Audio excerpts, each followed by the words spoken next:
సమాధానపరచువారు ధన్యులు, వారు దేవుని కుమారులు అని పెడతారు. దేవుని కుమారులు మనం యాక్చువల్గా రివర్స్లో కూడా పని చేయాలి. అది మన దేవుని కుమారులము కుమార్తెలం కనుక ఎప్పుడు సమాధానపరిచేటువంటి మిషన్ పైన ఉండాలి.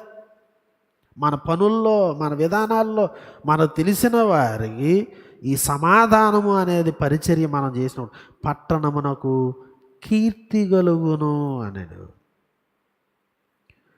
సో కాబట్టి నా ప్రియ సహోదరి సహోదరులారా, మన పట్టణానికి అంటే ఆ మాటలు ఇతరులతో మాట్లాడమనే కాదు, దేవుని దగ్గర మనం దీవించాలి, ఆశీర్వదించాలి దేశాన్ని, పట్టణాన్ని. మనకు దేవుడు అనుగ్రహించే దీవెనలు మన యొక్క కమ్యూనికేషన్ ద్వారా అది ఆశీర్వాదకరంగా ఉండాలి. బోర్ల చేసేటువంటి మాటలకు ఆపోజిట్లో దేవుని ప్రజల మాటలు ఉండాలి. కొంతమంది చాలా చక్కగా చిచ్చు పెట్టి అలా పక్కకి వెళ్ళిపోతూ ఉంటారు. అది ఊరంతా ఇబ్బంది అయిపోయి మనం ఉన్న సమాజం అంతా ఆ లైన్ వారు వీళ్ళందరూ కూడా చాలా ఇబ్బందికరమైన పరిస్థితిలోనికి వెళ్ళిపోతుంటారు. సో అది సరైన విధానం కాదు.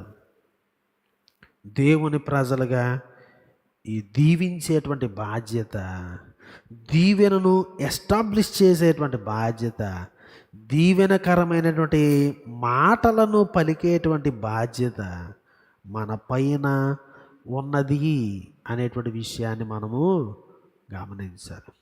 సో ఈ యొక్క సందర్భంగా ఆలోచన చేద్దాం. నా మాట, నా పలుకు, నా యొక్క హృదయము దీవెనకరముగా ఉన్నదా?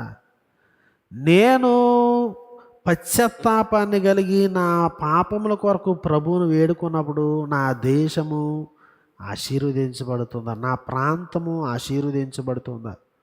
నేను క్షేమాన్ని కోరి లాంగ్ రన్లో ఉండేటువంటి ప్రాజెక్ట్స్ ద్వారా నేనున్నటువంటి ప్రదేశాన్ని ఆశీర్వదిస్తూ ఉన్నానా?